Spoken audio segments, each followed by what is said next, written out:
Hey everyone, welcome to the Wheels Walking Podcast, the podcast where one of the hosts accidentally sleeps in and the others don't. What up? What up? What up? What's going on, dude? Oh man, this quarantine life is different.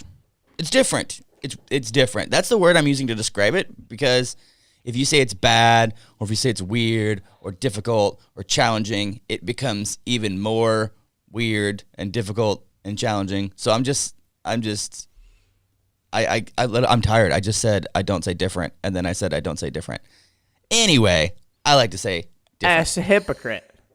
No, I just don't like to use negative words around it, because if I use negative words around it, then it makes it Yeah. more You know what I negative. realized? I think that I'm actually an introvert, kind of, because like people are always like, "Oh, Andrew, you're so crazy. You must be like an extrovert." But like I'm kind of doing okay. Like I think there's different aspects of me that are like introverted and extroverted for sure. Like I don't think I'm necessarily 100% introvert or 100% extrovert, but like I think the main definition is like how you get your energy is like kind of what you are. So like if you're an introvert, you get your energy from like being alone, and if you're an extrovert, you get your energy from like being around other people. And I'm doing pretty good. Like honestly, I mean, I do have roommates, so at least I have, some people to be around a little bit. But I mean, I'm not like oh my gosh, I need to go to a party or something. You know what I mean? I'm doing okay. Yeah, I'm a mix of both, and I think everyone's a mix of both. I like to be around people just as long as I don't have to interact with them. Like I like going I like going to public places, and I like going to the gym and the store or whatever. But for the most part, I too am also doing pretty okay. I mean, I know people that have it worse. Let's put it that way. I know, but then again, most of my friends tend to be introverts because I'm an introvert as well. So I don't really have too many friends that when I go hang out with them, they're like, "All right, first thing we're gonna do, hit the restaurant. Second, we're gonna hit the pub. Third, we're gonna get tapas. 4, we're going out to the bars, meet up all the ladies, stay up till 4 a.m. 5, Waffle House. We're gonna end the night with Waffle House because that's how we do." And I'm in the corner like, dude, I'm gonna go to a movie and be home at like 11:30. Okay. Yeah, I feel you on that. I think Or I'll stay home and watch a movie. How about that? yeah, Or exactly. I'll do I that. ain't going out. Yeah. Yeah, I think it's good to have friends that make plans and stuff like that, because I'm typically not the guy that's going to be like, "All right, guys, let's all go on a hike or something." But like if someone invites me, I'll go because I'm like, yeah, I should go. Like it'll be fun. I know once I'm there, I'll be having fun. But like when I'm in my home or something and people are like, "Oh, let's go do this thing," I'm kind of like, I'm cool here. Yeah, but when you make plans like your 24th birthday party, it's a banger, dude. Yeah. When I make plans, it's gonna be fun. And also 23rd birthday. 23rd. It was my 23rd birthday. Yeah. Yeah, that was super fun. That was that was It was an birthday party / 100th episode celebration, and you invited all your guests. Yeah, it was the and 1 year anniversary of the podcast. I didn't quite hit 100 episodes, but Yeah. Either way, there was quite a few people there. It was lit. It was fun. yeah, that was like the best night ever. Honestly, that was so fun. Yeah, But, it was cool. Went to the rooftop, got to meet a bunch of people. I rolled down the road to Bar Taco to go get tacos because that was the only place I could eat that night. I didn't even know that. That's hilarious. Yeah, no one knew I left because I literally I literally pushed down the road to Bar Taco, got tacos, ate the tacos, and pushed all the way back, and no one even noticed. Because I was hungry and I couldn't eat anything at the Ivy, so I decided to go eat there. And then everyone was like, "Yo, let's go out and dance." And I remember I had a tattoo went that to was Opera. healing. Yeah, I had a freshly healed tattoo, and then I somehow got involved in a mosh, and like all these sweaty, dirty people were like touching my tattoo, and and I was like, "Cool, I'm so glad that like this tattoo is probably not going to heal well now." Awesome. It was funny too because we weren't that like super close of friends yet. Like we were good friends, but we weren't like as tight as we are now.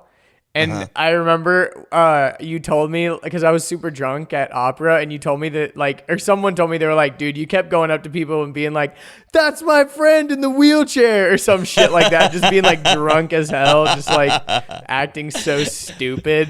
I don't recall that, but I wouldn't be surprised. I think it was because there was a big center of like there was a lot of eyeballs on me. Oh yeah, for sure. Because I was on the floor in the moshes, like I was pushing around and like headbanging and like had my shirt off and like I was participating, and everyone loves it when a wheelchair user participates because God forbid they actually participate. Yeah. So that's when people like try to like pat you on the back or buy you drinks or like lift you up to crowd surf, which by the way, if you're an able-bodied person, don't do that unless you ask people first. Yeah, some wheelchair users seem to really love it, but you hate it. I can't stand it. Like because I have a good seat/place angle that I found, and it was hard to get there. So when people pick you up, you eventually get moved somewhere else that isn't as good. Sometimes they'll be like, yo, dude, let's put you on stage. And I'll be like, can I spend the rest of the concert on the stage? Be like, no, just a few minutes. And it's like, then I don't want to go. It's like, I'm going to end up booted to the back. Yeah, and then I won't be able to participate anymore. So don't do that to me. I had a guy literally, he was so drunk, he just picked up the back of my chair from like the backrest, that bar that goes there. He just picked up the bar and it like flipped me forward out of the chair onto the ground.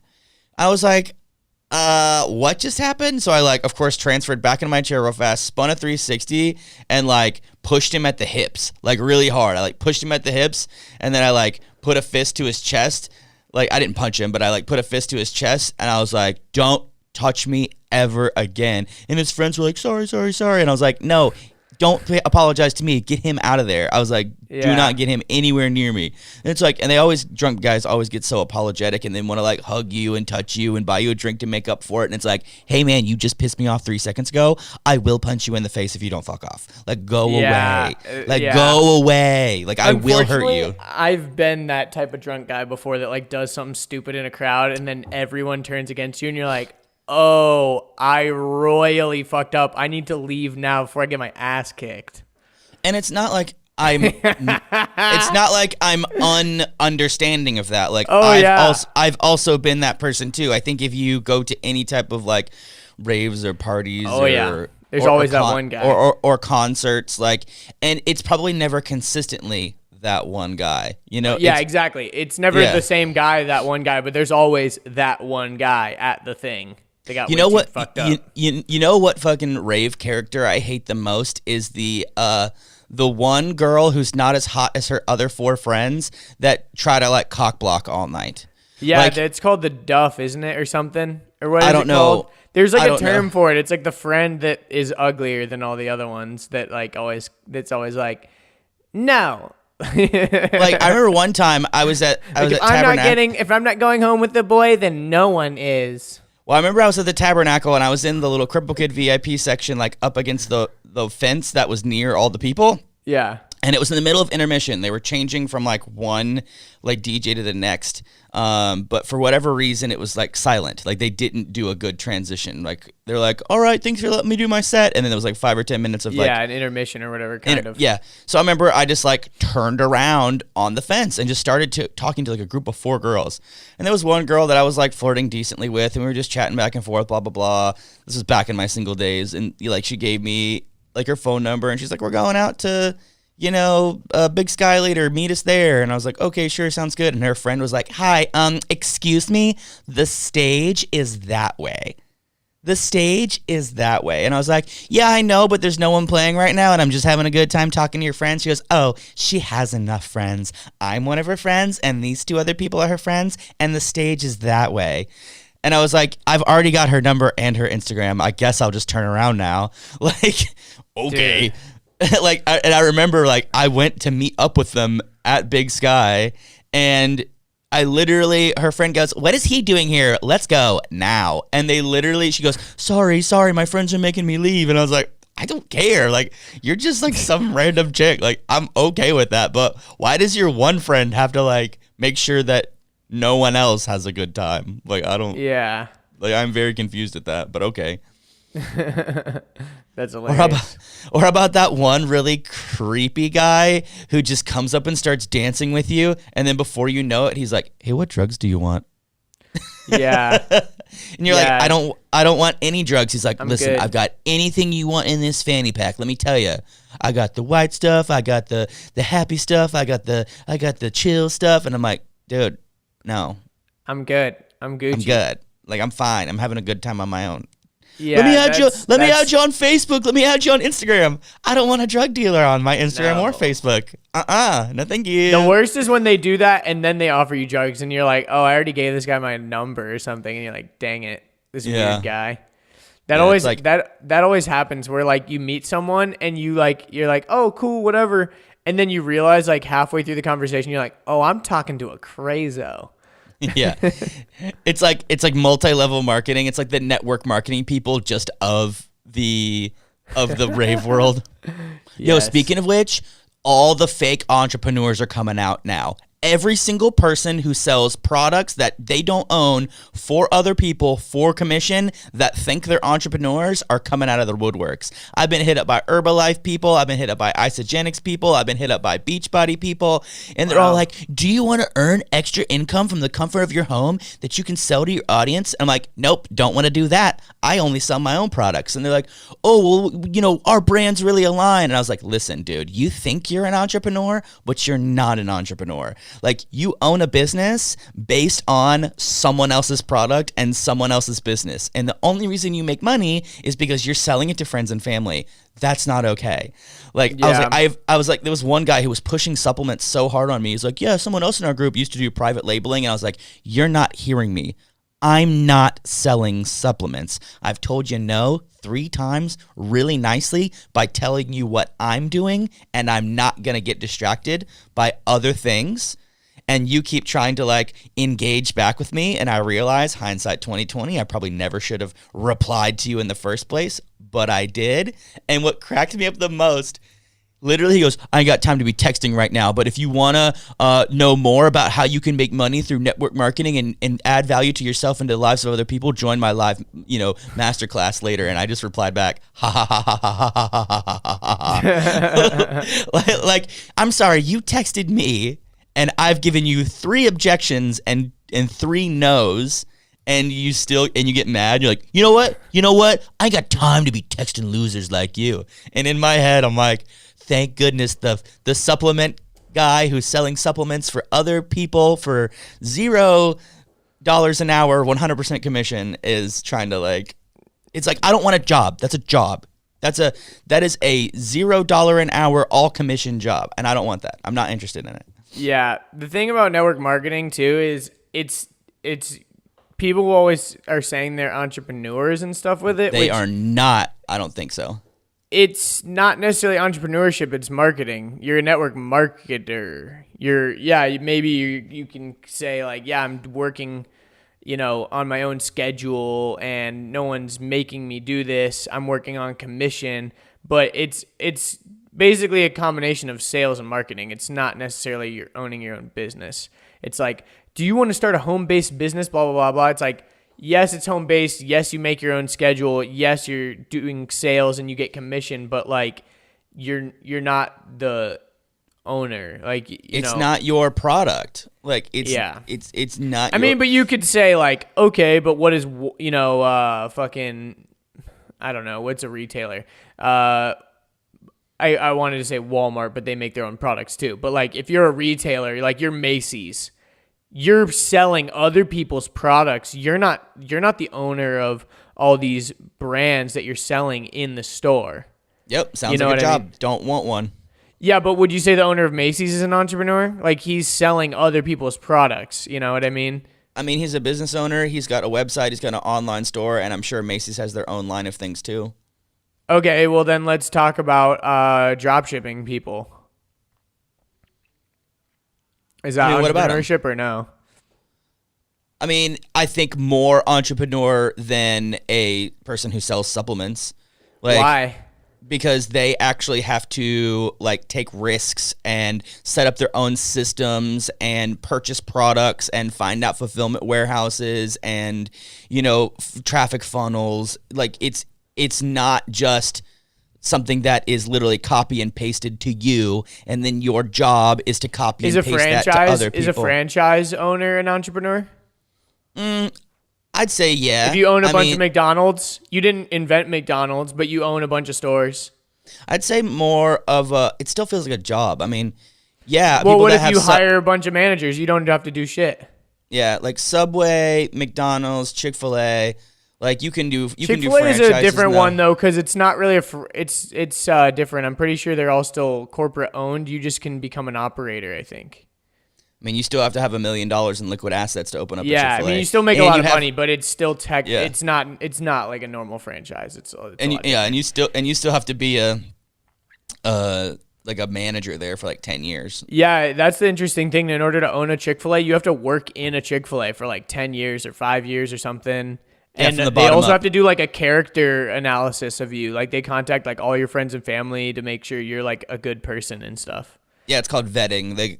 And I don't know. I just get so bothered when people like think any type of like network marketing or multi-level marketing. The thing that bothers me is entrepreneurship. It's just, to me, it's not, because there's not really a risk involved, and someone else built all the systems and someone else made all the products. I mean, the risk is spending all your time and effort into it, but I would say I don't really give a fuck if people call it entrepreneurship or not. The annoying thing to me is when people try to become coaches and they haven't done anything themselves. Like when people create like a course, annoying. Or like they take a course and they learn all this stuff, but they've never even implemented it themselves. And then they make a course teaching the exact same stuff that was in the course that they learned from. Like that annoys the shit out of me. And it's totally. Like people who don't ever like actually make it in their business end up becoming coaches in those businesses, because if they were successful in those businesses, they wouldn't need to like sell their expertise. And I'm not saying that's the case with everyone, but that is the case with a lot of people. I see it all the time in podcasting, dude. All the time in podcasting, where someone makes a podcast. I mean, shit, I even kind of did it a little bit with like some things, but like you make a podcast, you're able to successfully like create it and you know, create all the systems and make a show and have good audio quality and all this stuff, but the show never ends up like really quote unquote taking off. So then you create a company or service helping other people set up podcasts. You know what I mean? So it's like, if your podcast was that good or whatever, quote unquote, you probably would have just ended up making money with the podcast, but you decided to help other people start podcasts. And I'm not saying that that's a bad thing necessarily. I'm just saying that's an example of what ends up happening. It's kind of like, you know, if you're going to take a college course on entrepreneurship, it's like if you were taking it's like if the teacher was that, I mean, there's probably exceptions out there. I'm not completely saying that there isn't. Someone could be teaching this entrepreneurship class because they're retired and they love teaching young people about what they learned and all this stuff. I'm not counting that out, but it's like if this person who's like a professor and that's their main income and they're teaching an entrepreneurship class, like they are not an entrepreneur because they're a professor. Yeah, it's like the old saying that says, those that can do, and those that can't do, teach. and you know what, going back to your courses thing, I've got one even better. How about when people take a course on how to create courses and then create a course about how to create courses and then sell that? And it's just a never-ending clusterfuck of hundreds and thousands of people that are making courses about making courses. People how to make courses. And they're just selling them back and forth between each other for anywhere between $6.95 and $9.95. And I'm not talking about $6. I'm talking about $600 and $900. Yeah. And it, you know, and then the other one is coaching coaches who coach coaches. Like, yeah, I'm a coach that coaches the coaches who coach all the other coaches. Like, it's just so funny because I saw this one girl on my feed recently too, who like during quarantine, she's like, well, now that I'm starting a business teaching entrepreneurs how to find their thing. And I'm like, you were working at a bar 2 weeks ago. Like, I'm like, what expertise do you have in this? I'm not shitting on your whole life here, but it's just like, I just don't see why anyone would believe you unless they just don't straight up even know who you are. Like, it's just so funny. Yeah, and I think they bank on that. I think they spend advertising dollars and they have master classes and they learn, certain ways to like speak and language and I mean, when you were involved in your like network marketing, like there's like overcoming objections and like, pitches and sales and, funnels and upstreams and downstreams and blah blah blah blah blah blah blah blah blah. It's like, like I don't know, man. I just get whenever any type of like recession happens where a lot of people lose their jobs, whenever there's any type of like economic challenges. I mean, I remember this happened in 2008 when the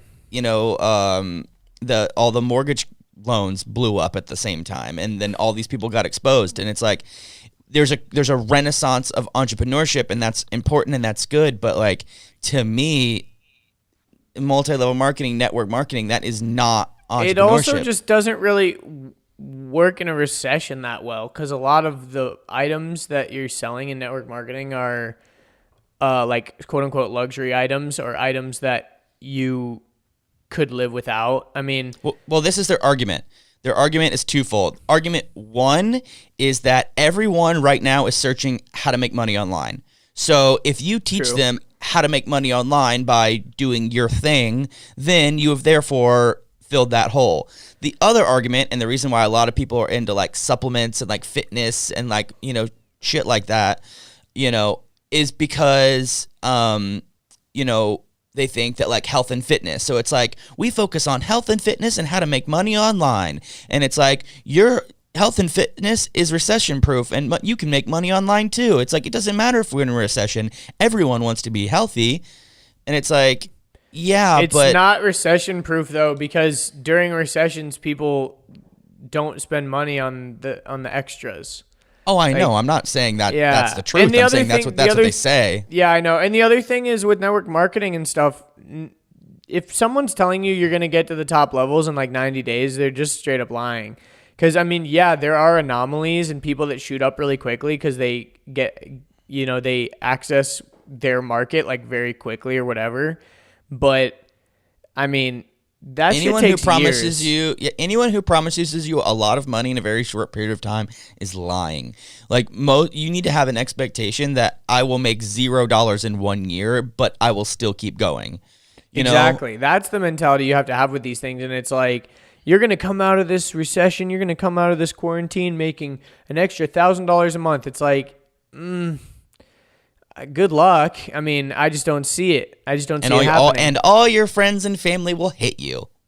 Yeah, you're going to be a member of the NFL. No friends left.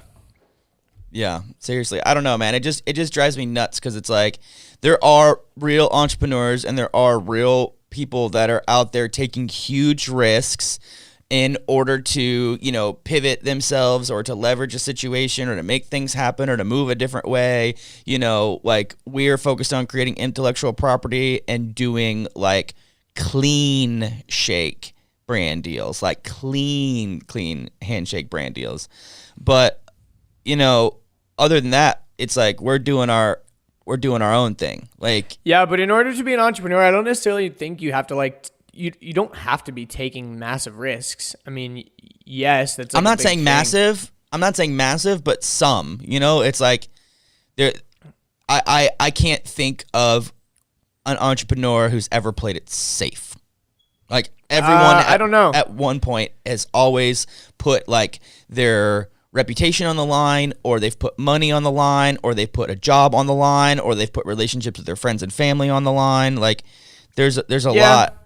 I mean, I just think I think that's like the typical way to go about it. But I've definitely heard a lot of stories of people that create a side hustle while they're still working their job, and they quit their job comfortably.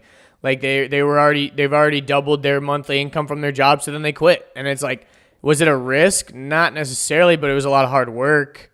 They had to sacrifice all their nights and evenings and everything, and maybe their relationships and maybe their social life. But it was like, was it like risky? Not necessarily because they were still working their job, but I just know a lot of side hustle stories like that. Like from my friend Ryan Helms, he has a podcast all about side hustles, and that's one of his biggest things is like, don't quit your job. Do not quit your job. Like keep your job, but hustle every single night and every single day that you're not working. Yeah, you're 6 p.m. to 1 a.m. basically. Yeah, exactly.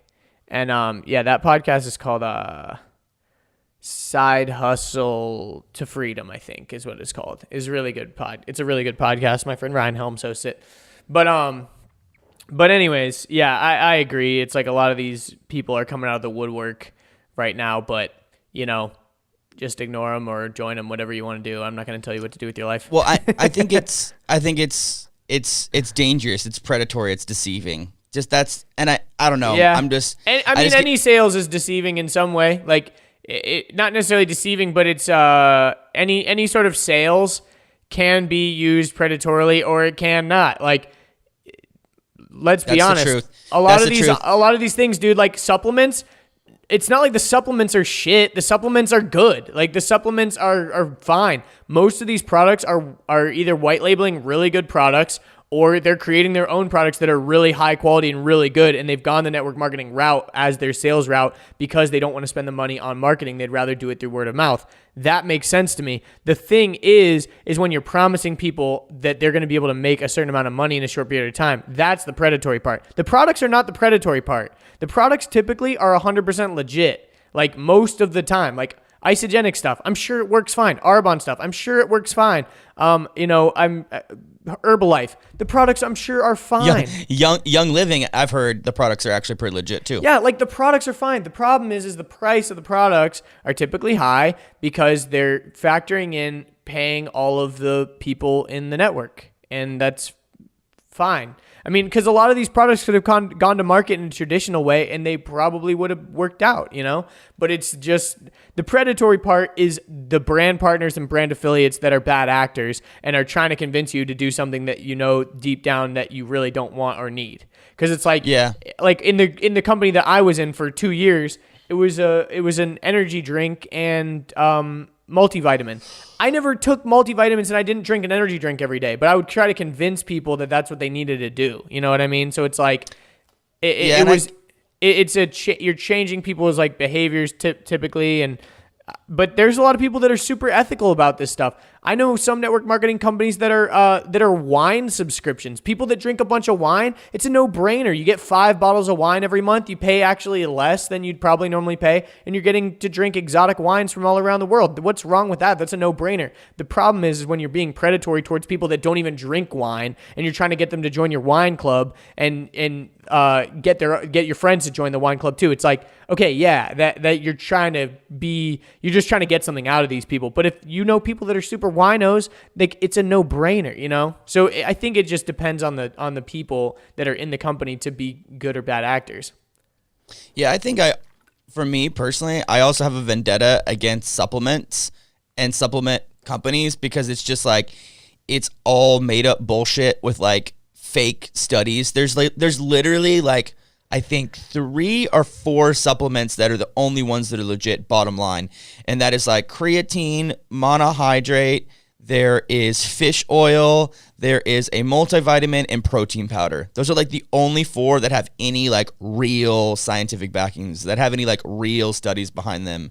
And it's an unregulated industry, like FDA not required. The FDA has to prove that your stuff is dangerous, not that you have to prove that it's safe. So literally, exactly. I mean, you could put, I mean, there's been so many instances of this where like they put like shady chemicals in pre-workouts or for sure. And then later like, it comes out that it has like WADA comes out or like the UFC comes out and bans these supplements because people have been taking them and then they test positive for like, steroids and shit. Pre-workouts are the worst. The current thing, the most recent ban on pre-workouts had to do where they added an amphetamine, literally a cousin to methamphetamine and Adderall, which is an amphetamine salt. So you were basically working out on meth and Adderall. And then previous to that, in like good workouts in, I bet. No, dude. I remember one time I took it and I literally was like shaking and it felt like I was at a party and my music was going crazy and I was dancing like a mofo and I was like, my heartbeat felt like it was going to explode. And I was like asking my friend, I'm like, what the fuck was in that? And he was like, I don't know, dude, it's great. And then guess who didn't sleep for 2 days straight? I was like, oh, this is meth. Like, yeah, what probably. The fuck? And then there was another time, there was a very well-known brand. You remember when Explode first came out? I Remember don't follow it. Explode? I don't follow any of those. I don't take Okay. any supplements, and I don't take any pre-workout. Yeah, another reason why you wouldn't need to sell them. But anyway, Exactly. so Explode came out forever I do ago. take Like protein powder, though. 2003, 4, 5, 6, like forever ago. And they started putting D-ball in it. They started putting actually D-ball, like testosterone powder, like D-ball. Like they used to put like the pills that you take for, they would crush them up in because they were pink and put them in their pink powder. And the only reason I know this is a buddy of mine was taking, he was a power lifter, and he was taking Explode all the time. And one day he collapsed and they went to the doctor and they were like, hey, your liver is failing. And he's like, I'm sorry, what? And they're like, yeah. He's like, you need to get off all the steroids. Like you're killing your liver. Like it's way too toxic. And he's like, what steroids are you talking about? And they're like, Weird. the steroids that you take. And he's like, I don't take steroids. He's like, well, what do you take? And then he like brought in like their powder and they put it in like a solution to like test for it. And they're like, oh, there's anabolic steroids in this powder. And he was like, what the fuck? Like he literally went to the hospital because Dang. he was double, triple scoop. And he's like, I saw great gains. I was on steroids and didn't even know it. You know, like I was hurting my body. Like, Yeah. it was insane. But you know, you just got to be careful out there, guys. Yeah. You All right, just I'm got gonna to go be very ahead careful. And what? I'm just gonna say in a second, I'm gonna go ahead and do this ad read. Yeah, but yeah, just be careful out there. A lot of people are scared too, man. But the thing is, if anyone's telling you that you're going to be able to get rich quick, it's never going to happen. The only way you can get rich quick is if you invest a shitload of money. You got to have a lot of money or a lot of time, and rarely are you going to get a lot of money in a little time with no money down. Like the only way you're going to make big gains is by putting big money down and taking big risks. Yeah, and when you put big money down, you might start creating a revenue generating system, but that doesn't mean it's profitable. Like, I mean, that's kind of the story of Wheels to Walking, is like we're generating revenue on multiple streams, but we're still not profitable, like because we put so much into it. And it's like, that's an example of a risk. And even like this, company that I'm about to read the ad for, like they are a startup, like it's a proper startup. Yeah. So I'm just go ahead and I'll just jump into this. Yeah. Have you ever gone somewhere new just to find out you can't get to the entrance of a bathroom or fit inside the doors? iaccess Life is a lifestyle mobile application that allows people to rate and review how accessible the parking, entrance, bathroom, and interior spaces of a location is. iaccess Life was developed to provide peace of mind for people with physical impairments and their loved ones while they seek new adventures and create memories. Download iaccess Life today for iOS and Android. Go to iaccess.life/W2W and use the code WHEELS or click the link in description. And this is something I got to talk about real fast. So you guys are at home right now and you're not really going out. So what you can do to help us, because we want to support the brands that support Wheels to Walking, is go in there and start rating places that you've been before. Whether it's your grocery store, whether it's your doctor's office, whether it's your favorite restaurant, your park, doesn't matter. Go in there and rate it, because we're trying to build as much of a database as possible. So when people start to jump on there and look and go, hey, listen, all this information is available. They're currently doing a campaign right now where every rating that you give gets $1 to a food bank in Atlanta. I forget which one it is. Meals on Wheels America. Thank you. Meals on Yeah, Wheels. they have a program right now called Stay in Place, Rate in Place. So basically, when you rate and review, because obviously we can't go anywhere right now, but every new place that's rated by May 6th, they're donating $1 to Meals on Wheels America. So it literally doesn't cost anything to download the app. It doesn't cost anything to rate anything, but you're going to be able to not only help everyone else who is a future user of the app, because that was one of the things that happened in our Facebook group.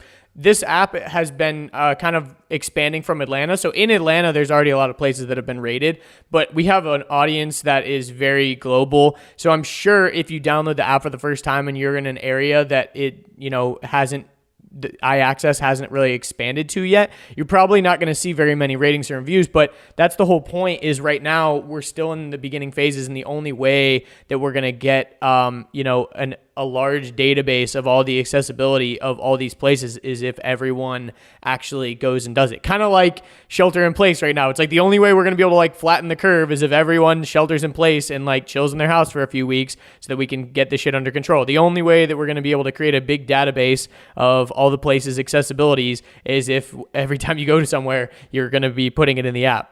Otherwise, the app isn't, the creators of the app can't rate every single place in the universe. We've got to come together and help. And right now is the best time to do it because they're going to be donating $1 for every place that you rate. So rack it up. Let's go. Yeah, so the one of the rules that I have with Wheels to Walking and the advertiser partners is that it must be specifically valuable to wheelchair users. And, I've said no to so many things, but one of the reasons why I said yes to iaccess is because they're solving a legitimate problem I have. And I remember when I was dating, one of the most frustrating things, and I think Andrew, even as an able-bodied person, you do this too, like when I would go, I would scout out every place first. I would always make sure that like the restaurant I was taking the girl like had a good bathroom or like had good parking. I would always make sure like the park we were going to, had like flat, smooth like walking trails. I always would do research. And you know how many hours that takes? That takes hours. I have to segment out like 3, 4, 5 hours in a day to go run myself through a dry run, basically like a dry run date. And then and then make sure that everything works because like you can call restaurants and ask about accessibility. You can look on Google and even, all the other like map features that talk about accessibility, but they don't go into detail the way that iaccess Life goes into detail. So yeah, it's something that like legitimately like will help so many people, myself included, when I want to go like do something or I want to go check out a new restaurant or I want to check out a new park or whatever the situation, I can jump on the app and start digging around as opposed to wasting my entire day driving around, making sure that everything is accessible and everything works and fits because I get tired of that. There's nothing more frustrating, especially if you're the person like making the plans. Like most of the time, if you're a wheelchair user, you're pretty much guaranteed like an okay situation if it's just like you and one other person, because plans are really like flexible and you can, if you can't get in somewhere or if it, there's some sort of accessibility issue, that one person that you're with, you're like, okay, like let's just move to somewhere else. But doing anything in a group, like a group setting, is almost impossible because you have to plan it down to the T.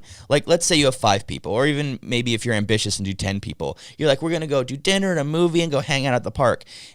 If you show up to one of those places and it isn't accessible, those other 9 people are just going to do the original plan. Like it's hard to make get everyone else to do the plan. It's hard to make a group of people want to change their mind. So with the help of me going out and scouting the places first, like, oh, I'm going to go to this one area of town. I'm going to look at this one restaurant. I'm going to look at this movie theater. I'm going to look at this park, and I'm going to act as if I'm actually on this adventure right now. And I'm going to push from place to place to place to place, yada, yada. And it's like iaccess Life saves me from having to do that. And that's why I appreciate what they're doing over at iaccess. And the 2 founders, we're friends with one of the founders. The other founder is like a super homie, and like these are the guys that are out here like doing big stuff, taking risks, growing, and they partnered with us because they see where we're at. We partner with them because we see where they're at, and we're helping each other grow. And again, jump on iaccess.life/W2W, download the app, use the code WHEELS, and then sign up for the ambassadorship program because you can actually win prizes based on how many places you rate. So make sure you get involved in that, get a good cause, help people get fed, and maybe win some prizes for yourself. Get rating.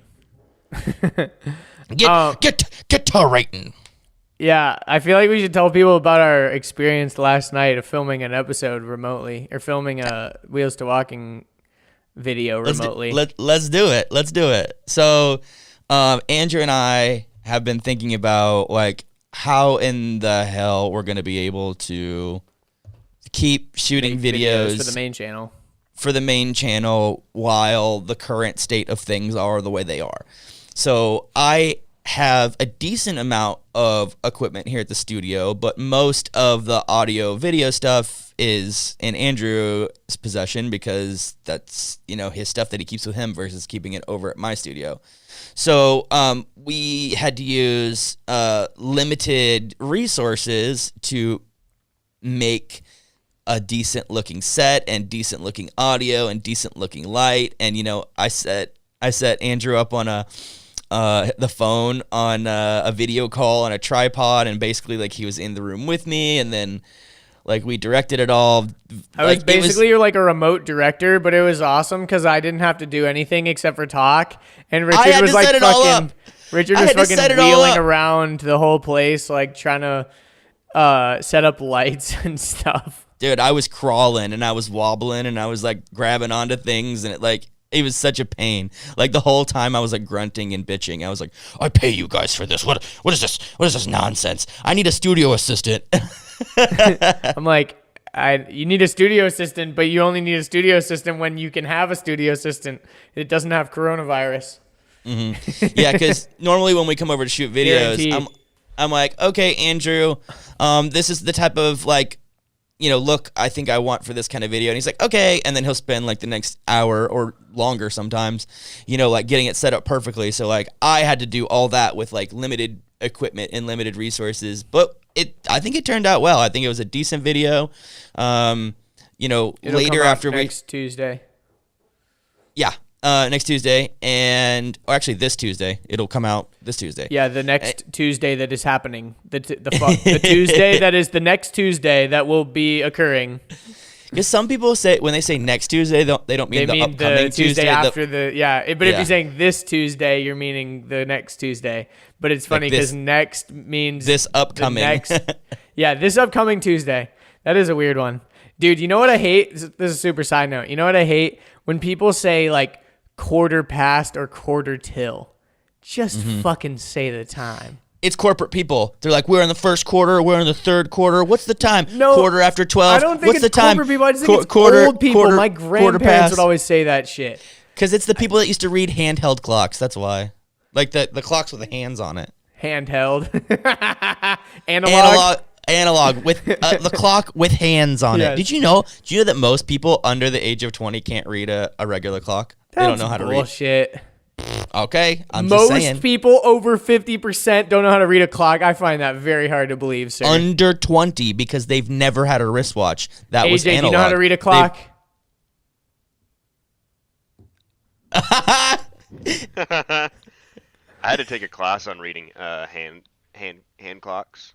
Like in like elementary school or middle school or something? Yeah. No, he's like yesterday. So I took it yesterday. In preparation for this podcast, I took a class. Yeah, I knew you guys were going to talk about this, so I took a class on it. I took an online course about someone who just started reading hand clocks. Yeah, they're a watch manufacturer. And they started a course on it. They're trying to get millennials into watch collecting, so they made a course about how to read analog watches. Most watches these days are just pieces of jewelry. They're not meant for telling time. Yeah, I know. You just said most though. I'm like most is most. I would will argue. Not believe that under 20. I believe under like 8. So dude, I'm pretty sure they teach that in school still. If you're 20, dude, I would agree with you. I think maybe 20% don't know how. I'd be 20, very surprised if over half don't know how. I refuse to believe our kids are that stupid. If you're 20, that means you were born in the year 2000. Which means you didn't start. I have a fucking clock in my room. I use an analog watch. Let me finish. And you don't start like looking at clocks until like kindergarten or preschool, right? So that's probably like another 5 years. So 2005. In 2005, there was more digital clocks than there were analog clocks. Yeah, no shit. I mean, I grew up around digital clocks too. My kitchen clock, my oven clock, the clock on my alarm clock. My iPod clock. I still know how to read a clock. A normal clock. You know what I'm going to do? I'm going to find a video. I'm only 25, dude. I'm only 5 years past that. You really think that all clocks disappeared in 5 years? No, I'm just saying there is a lot of people. You'd be surprised at the amount of people. Yeah, more than 50%. I don't believe that. I do not believe that. You don't have to believe me. That's fine. I don't believe that. Maybe if you're including 1, 2, 3, 4, 5, 6, 7-year-olds, because 100% of them don't know fucking how. All right, so here's another one that might blow your mind. Did you know there's a lot of people that don't know how to read in the United States? And that's why we have AJ's like, what up? Like, no, but that's why menus have pictures and numbers next to them, so people can be like, let me have the number 3. That looks good. Like anything that and also because pictures of food look better than names of food. Yes. I agree with you. A lot of people don't know how to read, but I don't think that's the main reason why they put pictures on menus. I think it's also because you want to be able to see what the food looks like. Yeah. That's why they got numbers for sure, though, instead of names. Well, also, it's easier to do the number because you're like, oh, I'll have the number 3, and then they can change out the numbers later, too.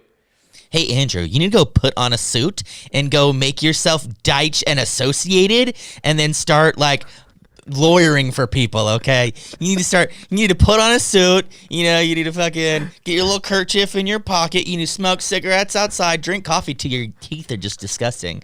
And then chair. And then have a desk that's just covered in fucking papers. Covered in papers. I don't use papers. I only use digital, just like my clocks. I don't know how to read them either. I'm paperless and I'm analogless. I'm digital only for everything. You know what's funny? When I was buying my car, or I was leasing my car, the guy who was selling me the car, he was like grumbling and whatever because he had to do all this paperwork, and he had one of those printer things that has the little dots on the side of the paper to feed it through the machine. Yeah, what are those called? Like a dot matrix printer or something like that. Yeah, something like that. The Skikajit. Yeah, the Skikajit printer. And basically he was talking about how he was like, yeah, I've been doing this for 20 years, blah blah blah. I've been doing this for so many years. They said it was all gonna be paperless. It was all gonna be digital. But actually, all we fucking do is twice the work because we still got to do all the paper and we got to put it in the computer. Instead of being behind a computer where they type it in, or instead of giving you an iPad to fill it out or whatever, you have to manually enter it on paper and then you have to submit it digitally. iPad. You have to submit it digitally. Yeah, because the government and banks still 100% need those paper trails. Because if something goes wrong, if something happens, what was the AJ? You might remember this. What is it called in Mr. Robot? What is that event called? Day 0, Ground Zero. When they had the big hack. Yeah. Ground Zero, Day 0. I don't know. There was a name for it. Oh, it was whatever happened on. I can look it up real quick. Whatever happened on 1/11, or whatever happened when What's the name of the event when AI is supposed to take over? What's that called? Singularity. Yeah, the singularity. It's Dude, that's a crazy idea.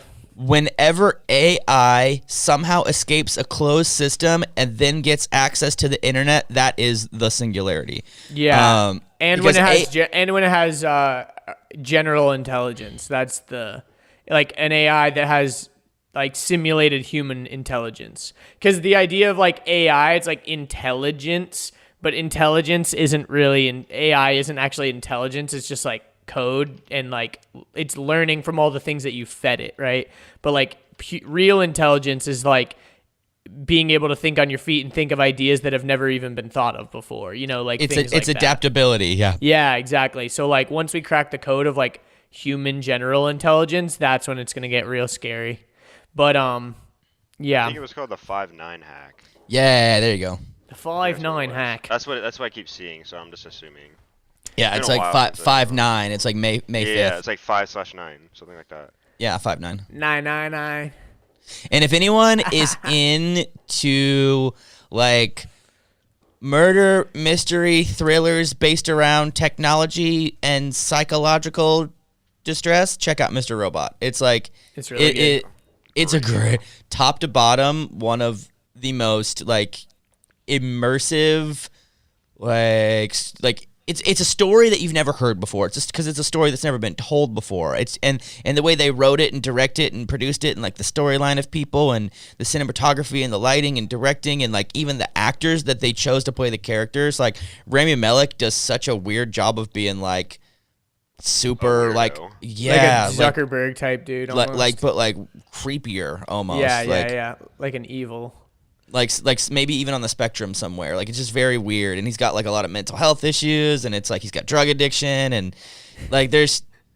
Speaking of, this is so off topic, but speaking of the spectrum, did you see that video of KSI that told that girl when she said her? Did anyone see this? Do you know what I'm talking about? No, you told me about this yesterday. So KSI. So people who don't know who KSI is, he's like a YouTuber that does like game. He used to do like tons of gaming videos, but now he's expanded. Now he does music. He fought Logan Paul in a boxing match. Anyways, one of the biggest YouTubers out of the UK. Anyways, there was this girl that was going up to him to take a selfie at some event, and she goes, "Hi, can you say hi to my brother for me? He's a really huge fan. He's one of your biggest fans."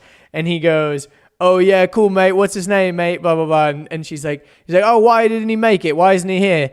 And she's like, "Oh well, he has autism, and so he's like kind of on the spectrum. Large crowd is not very good for him to be here." And he's like, "Oh, sorry to hear that. Hope you get better, mate." And she just looks at him like, "What the fuck did you just say? I hope he gets better?" And then he goes, "Oh wait, am I being retarded or something?" Oh, dude! And then his friends are like, "Dude, no, no. And it was so bad. The girl just has this look on her face like, this guy is a moron. Was he IRL streaming? No, he was doing it in real life. Like, I don't think he was streaming. It was from the girl's perspective. So someone cut that in. Eh? No, it was from the girl's perspective. The little girl was taking a selfie on her phone. She's like, "Hi, can you say hi to my brother for me?" And she was holding the phone, and she uploaded the video, obviously, because it was on her phone. But he goes, "Oh, I hope he gets better." Like, it was a sickness that he could, like, get over. So cringe. That was the funniest thing. Like, honestly, like it's super offensive, but like it is so funny. He didn't even know what it was. It's super offensive, but it's because it's based in ignorance. Because he just doesn't know. Like if you don't know, then you don't know. Yeah, if you don't know, you don't know. And it's like, and a lot of people use the word retarded as a way to be like, am I saying something dumb or stupid right now? You know, like it. So like he's like, wait a minute, am I saying something dumb when he said get better? Like, but he chose the word retarded, and everyone's like, well, not only that, no. It was like he told a kid with autism that he hopes he gets better, and then he also said that. So it was just like a 2-in-1, where it's just like two giant mess ups. That was just hilarious. Two big slammers. Yeah, like, little grand slam. No, but you were talking about Mr. Robot, also streaming right now. If you haven't watched Parasite, apparently it's available on Hulu right now, so you can watch that. We didn't finish it. Jalila and I never finished it. We stopped it right at the scene when it started raining. Right when it started raining, yeah. Wow. It's cringe. Fail. Yeah, Epic there cringe. is quite a bit of cool stuff on the internet these days. It seems like all the streaming services there's not anything cool on the internet. The internet they're like, all the streaming services are making a bunch of money, so therefore they're able to like buy back a bunch of stuff that they couldn't afford. Like that's the reason why Netflix always has stuff that's like buy back properties. I got you. Yeah, on and off it. Oh, on a side note, okay, not a sponsor, but we would be cool to have a sponsor one day. ExpressVPN is a VPN that if you have the VPN on and you turn it to a Canadian server, you then have access to Canadian Netflix. So you can watch like. And you can switch to like a UK server and then watch, UK What's Netflix. Available on there that's not on ours? A lot of stuff, but a good example would be like all the Harry Potter movies are on. Like when I went to England, there was just like the whole like library was extremely different. Like there was just so many shows on there. I don't watch enough Netflix to know, but that's cool. Yeah, ExpressVPN's good for like torrenting and streaming and stuff, and the other VPNs aren't necessarily as good because, again, I sound like an ad right now, but it's just true. Like ExpressVPN does some cool shit. Yeah, so does all the other ones, so that we are giving equal opportunity. No, I'm just kidding. So we're not giving. But Express is better than the other ones, right? I mean, there's always this battle between what's better, is it Nord or ExpressVPN, and like I use Nord because they're more affordable. I got like but they don't work for the streaming switcher now, right? I don't think they work for the streaming the streaming switch will, and I don't think they're as fast. But they are more secure, maybe. I don't know. You just have to look into it. Yeah, either way. But let's go back to talking about me directing you mobily. Yeah, so that was my experience. So you tell me more about like your experience on it. Did you see the footage and listen to the audio? Have you checked it yet? Not really. I downloaded it. I saw the footage. It looked pretty good. I watched it before we started. I watched some of it before we started because I saw it on the drive. Pretty decent. It looked good, but it was just so weird because you hear Andrew like, "Oh, can you do this?" Yeah. He's like adjusting the light, and he goes and tries it. And it was funny because I had an idea of what I wanted to do, but it was just funny because it's like that old exercise of trying to explain to someone how to make a peanut butter and jelly sandwich, but you have to like explain it in such literal terms. Like you can't just say, "Go get the peanut butter and put it in between the sandwich," because then the person who does it at the end, they have like a piece of bread and the jar of peanut butter in the sandwich. And you're like, no, you have to open up the jar. It's like, well, you didn't tell me to open the jar. So you have to just like take every step. Like step 1, grab the jar. Step 2, open the jar with your right hand. Step 3, take the lid off, like whatever. So anyways, it was kind of like I had an idea in my brain of what I wanted it to look like, but then I just had to but sometimes those ideas have to get tested. Like, I don't know if it's going to work exactly how I want it. So then I have to be like, okay, try this. Okay, just never mind. Don't do that. Do this or whatever.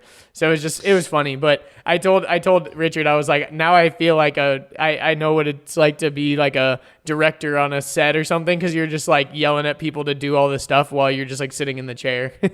Yeah. You know what's so funny that I was thinking, hindsight 2020, like after like it was like 1 o'clock and I was in my closet changing to go to bed or whatever. There's 2 other things that I totally forgot to talk about, but they're so basic that I don't know if they needed to be talked about. But like then again, I'm like, shit, I wish I would have talked about it. And that's I won't talk about the first 5 because you guys need to just watch the video. It's a video on depression, by the way, how to overcome depression. When it comes out. But like the 2 that I forgot was like sleeping and eating. Like both of those are very like making sure you eat, a couple of times a day of like a decent nutritious meals, and like making sure you sleep at a kind of regular sleep schedule and have like kind of regular hours. Like I forgot those 2 things, and those are big deals. But like we already shot the video, so oops, too late. But oops, I did it again. Yeah, but I would definitely, if I were to do it again right now, I would add in those 2 things. Yeah, well, we narrowed it down to our top 5, so it's like maybe those didn't make it. I mean, but both of those but they're things like are the 2 most important but most basic. Yeah, I mean, we talked about other things like making your bed and showering and stuff, and like those eating and sleeping are a little more important than those. Yeah, super just basic. A little bit. I guess I making your bed. I'd rather make my bed than eat today. I think my priorities are in line. I mean, I remember being depressed, dude. Yeah, I know. Yeah, but it was funny, like shooting that whole video, because it was just weird. Like we're, trying to make a video remotely. We've never done this before, so it's just hilarious because like Richard just had to do everything, and normally I'm doing my disabled ass trying to move everything around. Yeah, I know, right? It was hilarious, but we made it work. I think it'll turn out good, but we'll have to see. But I think next video we'll probably kind of have to do something similar, or maybe I'll be able to come over or something like that. Yeah, I think at that point we'll have to judge it when we do it, but I think by next, Tuesday or Wednesday, I might feel comfortable with you coming over. Because like a lot of the videos that I've been planning and writing are all videos, at least the next 3 or 4 videos are all videos we can do in the house. So I think that might be the move, is to really just kind of like use those videos. And I also have a pretty decent amount of video ideas that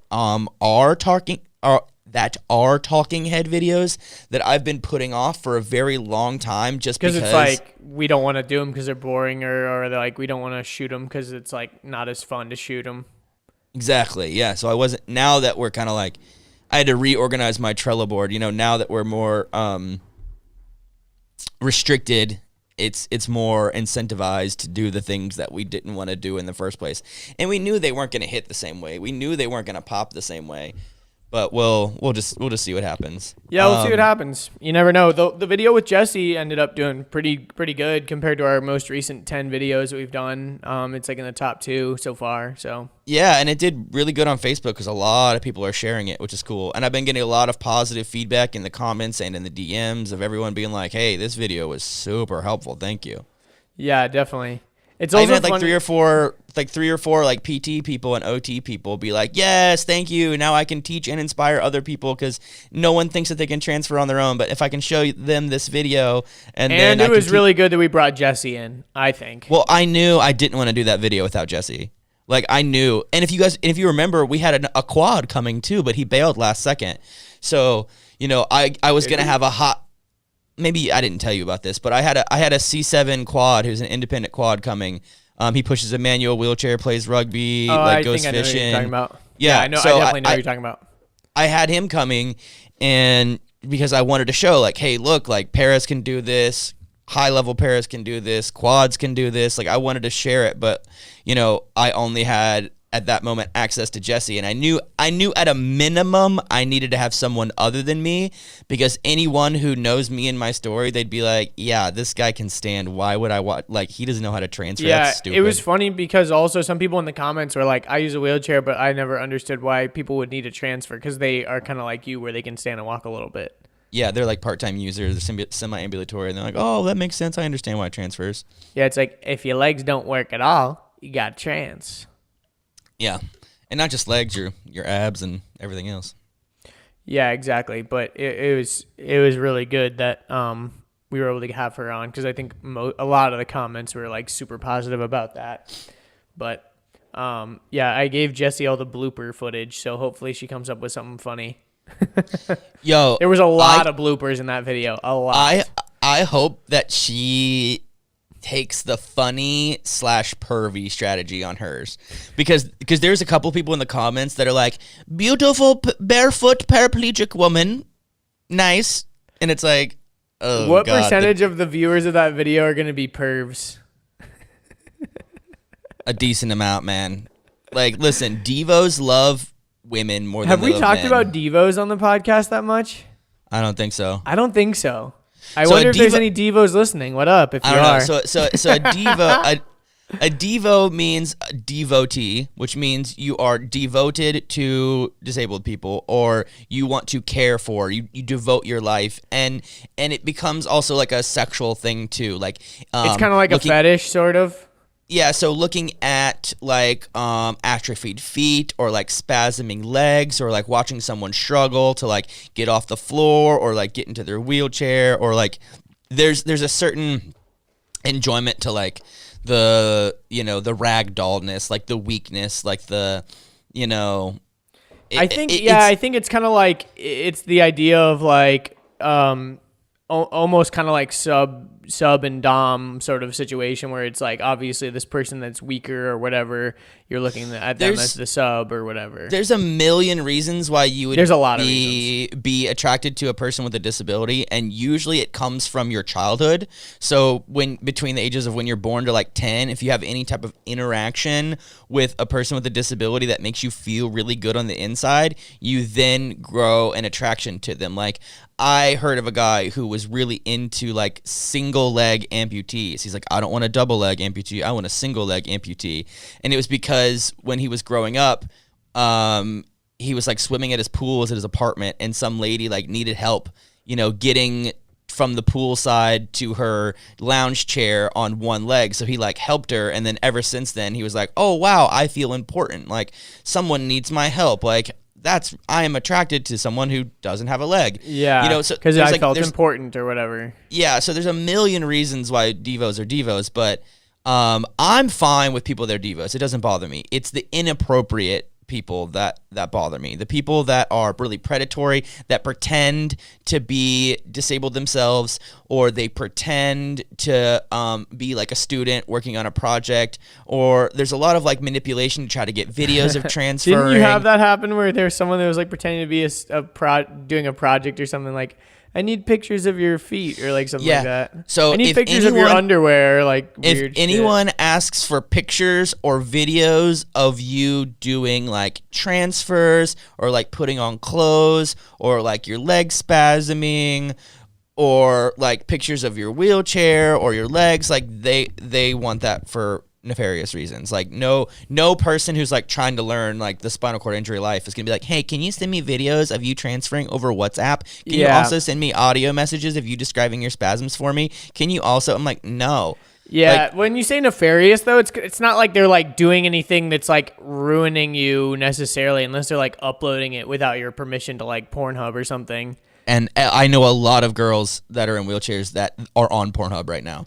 Yeah, well, and that's a thing that I actually did want to touch on because I think it's kind of interesting. But you said nefarious purposes, like, you know, some are more nefarious than others, for sure. Yeah, because it's like if you're just like for sexual getting purposes. these pictures and like, yeah, for sexual purposes without you knowing or whatever. Without, it's like, yeah, and because at the end of the day, thing. if you're just like jacking off to pictures of people that they've posted publicly or, you know, sent you willingly, there's not really necessarily like anyone getting quote unquote hurt by that. But at the end of the day, it's still fucking weird.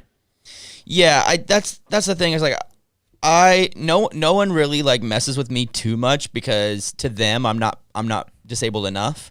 Yeah, I guess so. But you don't the have people, you don't have the whole ragdoll thing going on. Yeah, I don't have like like my legs are atrophied, but they don't they're not as atrophied. They don't spasm. You know, I'm kind of like, you know, big and strong and independent. You know, like Devos mostly go after women, or so it's like straight men usually go after like girl disabled people, like women in wheelchairs, and then or amputees like, or whatever, and like gay dudes also go after that group of people, and both of those are pretty predatory. However, I have had a few friends that have said they've dated girl devos and that they were super normal. Like they were just regular chicks that like happened to work in like healthcare in some way, shape, or form, and that have grown an affinity towards like disabled people. Like I'll name a. I mean, there's a lot of reasons why you'd want to be in a relationship with a disabled person. Like, there's plenty of reasons why. It's not anything wrong or weird. It's just the like creepiness factor that ends up being weird for most people. It's the consent that's the big deal. It's and then there's just like always the inappropriate questions and like.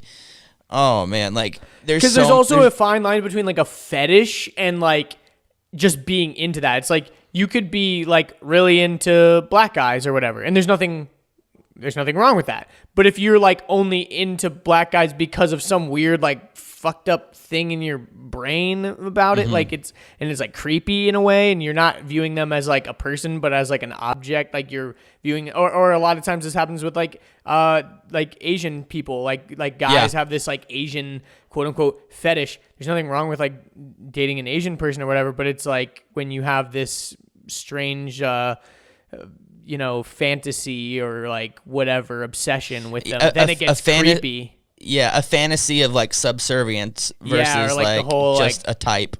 Yeah, like you're wanting to like fulfill some like schoolgirl fantasy or some shit. I have a way of putting it. So it's like, you know, people that, I don't know what to call them in a correct way, but the people that like watch anime a lot. Yeah, they, like want to get immersed into that world of like Japanese and Korean life, and they feel like they need to, if they want to immerse themselves more into that, they have to date someone who's Korean or Asian. What is that called? I think it's called like a weeaboo. Yeah, right? a weeboo. That's yeah. what it's called. Or a weeb. Yeah, a weeb. I think that's kind of like that. Yeah, like a weeb. Yeah, a total weeb. It's like a white guy that like loves like anime and like. But did you know the opposite? like stereotype exists. Like there's women, sure. there's Asian women that want like an overweight kind of slobby white American guy to take care of. They're like, oh, I want him to sit at home and play video games, and I want to feed him, and I want to like, I mean, dude, I want to take care of his house for him, it and like, exists. Like, yeah, it's but Rule 34. If you can imagine it, there is porn of it. Like, you know, if you can think of it, I'm sure it's freaking happened, you know? Like, there's all kinds of weird things out there. And you could even look at people like Squirmy and Grubs, you know? Like, they have a very, quote-unquote, weird relationship. Like, you know, they're It's only weird from that. It's only weird from the outside. Exactly. Like, from inside of their relationship, it's very normal. It's very normal. She, I don't think she's a Devo in any way, shape, or form. I think she's just a sweet, kind-hearted woman, and I think Shane is also like a very cool, smart guy. Like, I respect both of them a lot. Yeah, like, they're great. It wasn't like she was out here looking for guys that were like, you know, atrophied and shit. They met and like, you know, whatever. Yeah. I'll tell a quick funny story, and then we can move on if we want to. But I know a guy who said he went on a date with a girl who was a Devo, but didn't know she was a Devo until he was at dinner, and his legs started spasming, and she goes, "We got to get out of here. I got to get on those things." Like, she wanted to, like, as soon as his legs started like tapping and like spasming and like kicking, she was like, "Let's go home. Let's go home right now. I need to play with those. Like, let's go." Like, and he was like, "Wait, what?" And she's like, "No, I promise. We got to leave. Let's go right now. Let's go right now." And he's like, "Okay." Like, he was so fuck? he was so down, and basically without what did she getting want too to do with them? Fucking she wanted sit to on them? she wanted to straddle them, yeah. Oh my god. A human vibrator, I guess. Something, I don't know, but yeah, I was screaming, because I'm like, "You gotta be kidding me right now. You're in the middle of dinner and your legs start dancing," and she's like, "We gotta go. We gotta go." It's like, you know, those like remote controlled panties or whatever that you can get. They're like, Jesus. It's like, dude, we gotta get out of here. I'm freaking out. Like, geez, that's funny. That is really funny. But yeah, I was gonna say the interesting, funny, not funny, but like the other weird thing that you were talking about. You were like, yeah, we know a lot of people that are on like Pornhub and stuff. Like, we found out recently there was a clip of one of our videos that got clipped and it's on Pornhub. Yep. Like, sure did. Yeah, it's just very weird, that whole world. I mean, I literally know so many girls that I'm homies with, like they have, wheelchair like, users videos that I'm of them with, transferring on Pornhub that have videos that they found. And the thing that's creepy is like you can't like request to take it down unless you like prove it's your body and prove that it's your intellectual property, and then you have to give your like name and your like address and like phone number, and then the person that you're filing the claim against also gets that information. Well, it's also hard too because it's typically these are public videos that are just being re-uploaded and re-tagged as like sexual and stuff. Because it's like, if for example, I know on like OnlyFans, because your content is being paid for, you're able to issue DMCA takedowns because you were selling that content as premium content that you created and made and were charging for. But if you're just uploading a video to YouTube that, you know, you're putting out there to the public, it's kind of weird because it's like, you know, I get that they could be making money off of you on Pornhub and stuff like that, but you have to do a lot of different things with that. But the main thing is just the creepiness factor. Most people will just want it taken down just because they want it taken down. They don't want it on that site. They don't want it affiliated with all this weird shit. But it is kind of weird because it's like, yes, I'm putting this information and these videos out for the general public to consume if they want to, but I don't want them to consume it in this context in this way because it has a sexual connotation, and I know that what people are coming to this website for it are different than what they're coming to my normal page for it. You know what I mean? It's just weird. Yeah. And I don't know. I think that stuff's only going to get worse as time goes on. I don't think that any of this is going to like go away. This is what I think how you end up as a Devo, and this is just my current theory on it. So the more porn you consume, the more forbidden stuff you start to like creepier and weirder and extremer and more forbidden stuff. But I think just push the limits. You just keep pushing the limits and pushing the limits and pushing the limits. And I think what is like something that's really rare, that's hard to obtain, that's a gem, that's unique, that's different, disabled people. You know, it's like you could even find like dwarves, for example, or little people. You know, you can even find like amputees. Like, but like no, I don't think people. Yeah, you're totally right. You're totally right. Most normal people are not willing to go to like children, right? Like I think that's like a major line a lot of people cross. Like I'm never gonna get freaky and creepy enough to get like children involved. Like that's a crime. Like that's disgusting. Like what type of human being would ever want to do that? Because then you're now like you are also personally responsible for all of those children. Yeah. But it's like when it comes to like finding the creepiest, weirdest stuff, it's like you. If like, you don't go that way, you could go this way. Yeah, I see what you're saying.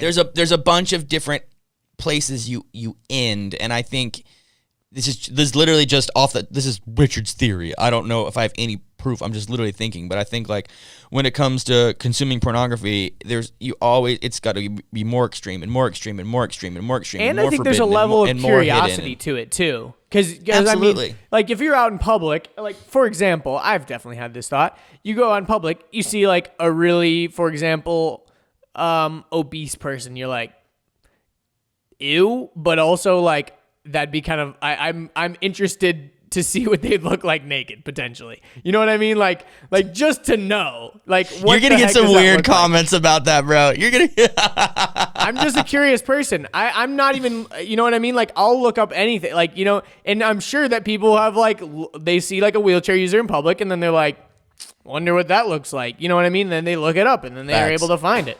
Like facts. Same thing with you know, a little person, or same thing with an albino person. Like, oh, I wonder what an albino guy's dick looks like. Is it the same color as his skin? You know, like Jesus. I don't know. So I'm gonna look it up. You know, because the internet allows us to look up anything. Like, you know, 50 years ago, you wouldn't be able to know unless you really were in bed with that person or whatever. You know, so it's just kind of like. I think the internet has just opened up so many things, and some people can just be curious and just like literally are just. They just want to know. And I think that's kind of the same thing with like OnlyFans right now. It's like average normal girls are making full-time incomes on OnlyFans, selling pictures of themselves slightly more naked than they are on their Instagram, probably just because a lot of their followers are strictly just curious as to, they're like, I know this girl, I like her. I'd pay a couple bucks a month to see what she looks like with her clothes off, you know?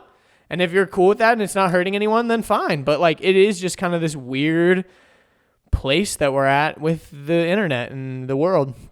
So yeah, I think also when it comes to attraction can mean a lot of things for a lot of different reasons.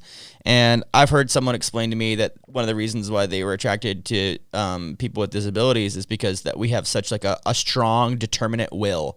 Like we usually don't let things get in our way, and that we're like really consistent and like strong. True. You know, like we keep pushing forward, and we're hard workers, and like they're like, I don't care that you have a disability or not, but what I am interested in is that this incredible drive you have. These character traits, exactly. It's like you just happen to be disabled, and it just happens to be that a lot of people with disabilities have these character traits. So that's what very valid. That's what I was thinking about earlier. You know, like that's what I'm more interested in is these character traits that you have versus, you know, anything creepy.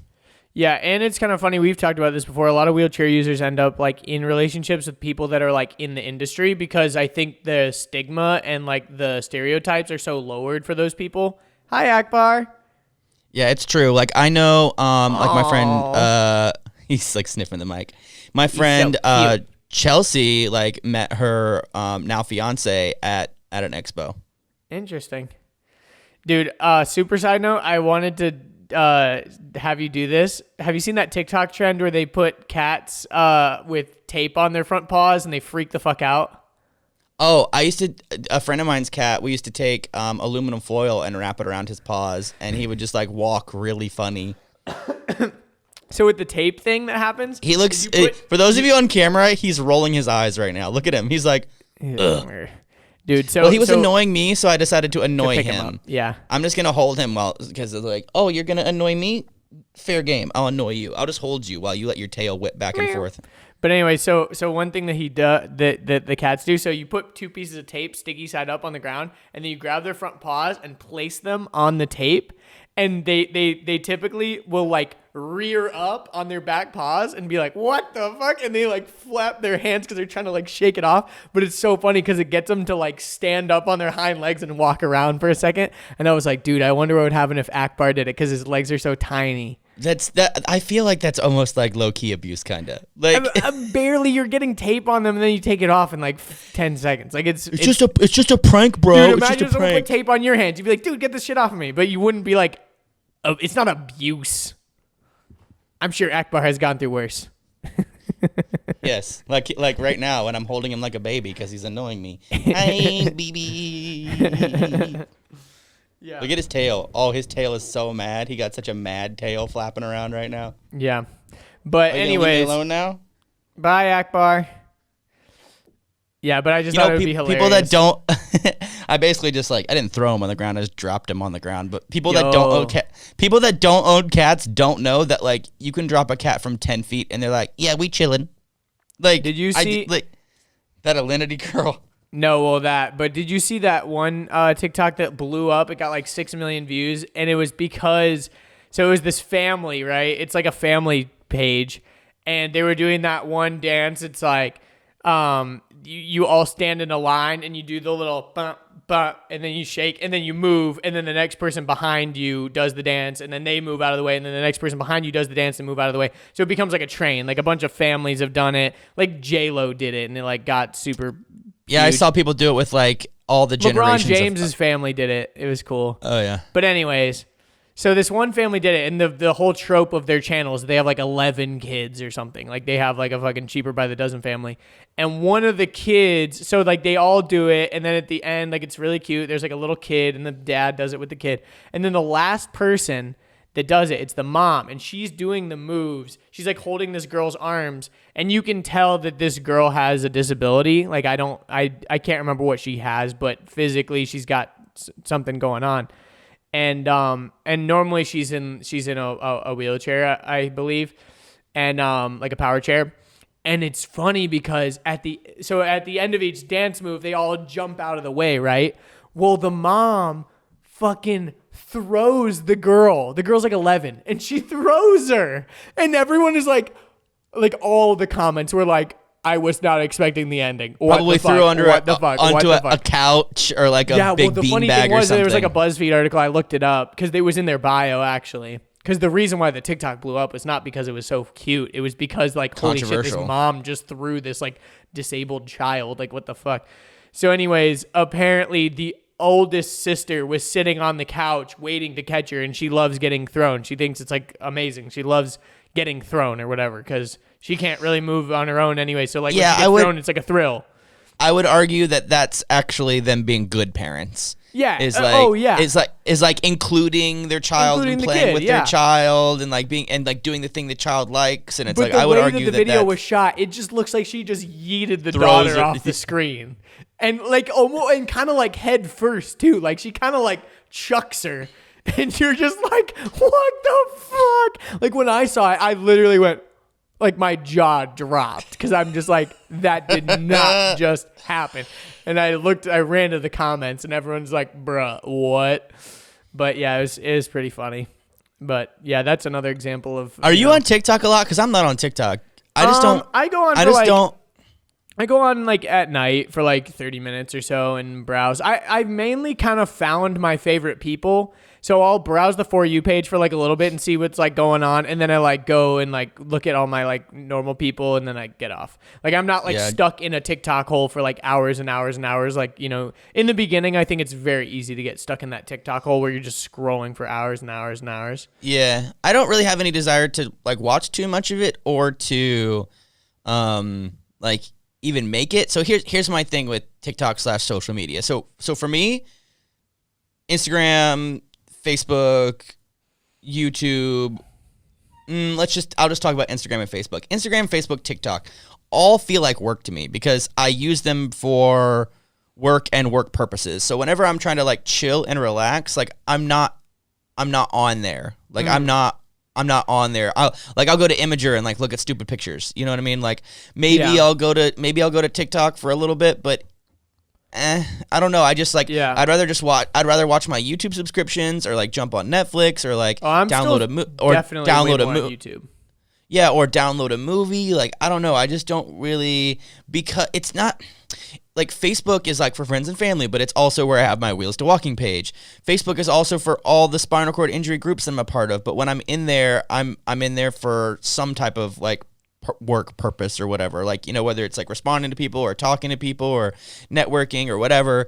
You know, Instagram is the same kind of thing where it's like very much like, it's not really too much fun for me. There's a little bit of fun involved, but, you know, I don't really like social media for play anymore because social media is my work now. Yeah, and it's like at the end of the day, I want to take my phone and go plug it up in the corner and turn it off. I think you probably just need, but I think you also need some dummy accounts that you just dick around on, so you're not like being bombarded with Wheels to Walking stuff. If you really were caring that much, but the thing that I've realized for me on Instagram that's happened recently is, no one is posting, like none of my friends are like posting in the feed ever. Like it's very rare, especially during quarantine time. Stories and why is everybody going live? Why is everybody going live? Bored, dude. The live thing is just everyone's bored. I have actually experienced some cool lives over the past couple of days, though, because some of my favorite artists are going live with other artists, and that's cool because it's kind of like a mini podcast where you get to hear two people having a conversation that you wouldn't normally get to hear those conversations, which I do like a lot. I wish that you could passively watch lives. Like, I wish that you could like push it into the corner and then like still scroll through Instagram or whatever. You can do that with IGTV, I think now. You can do that with Facebook, I think. Like on Android, I don't know, it's a lot more flexible though. They'll let you do a lot of weird stuff, but iPhone. Yeah, is a lot more I just effective. like I want to consume on YouTube even you can make it small and still like browse other apps. Mini player, yeah. I would like to consume more lives, but I'm not gonna make my phone like I'm not gonna incapacitate my. Yeah, I'm not gonna make my phone unusable. Anything that makes my phone unusable, bye. You know, and yeah, that is really annoying.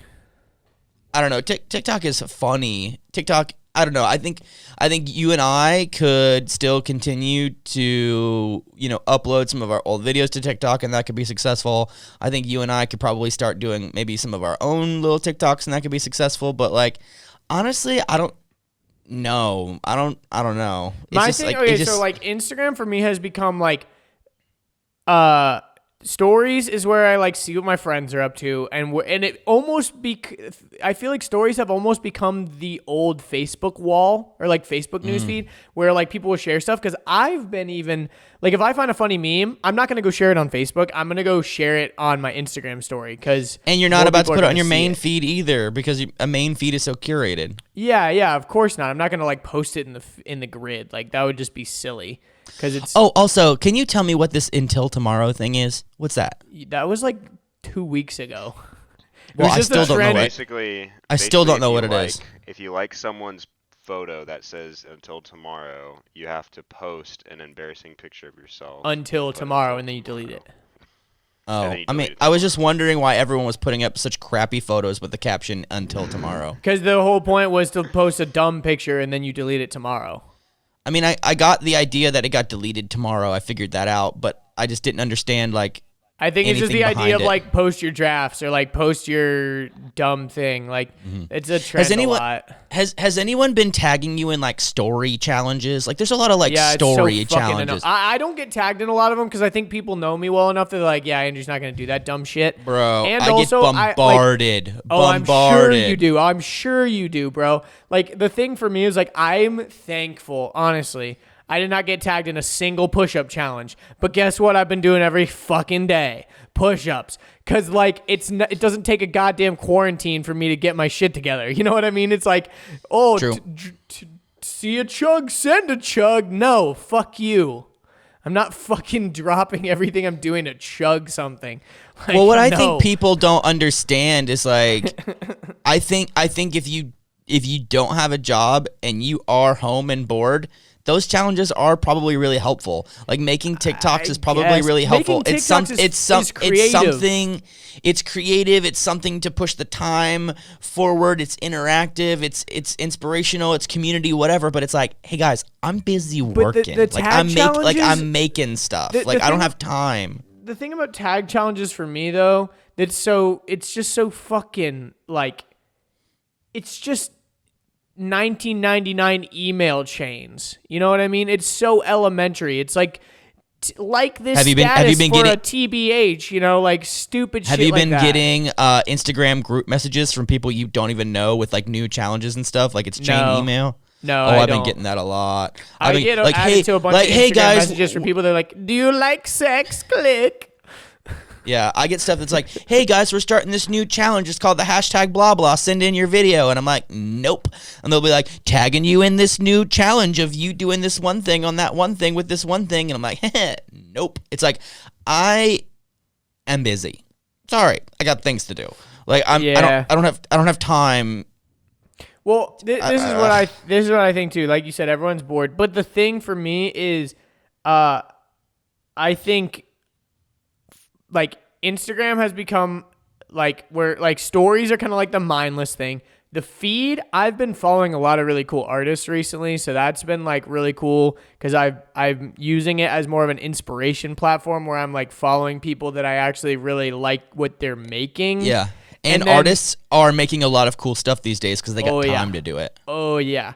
And I feel like then Facebook is kind of the place where I just like mindlessly look at dumb stuff and Facebook groups. So like a lot of EDM stuff is like in my Facebook stuff.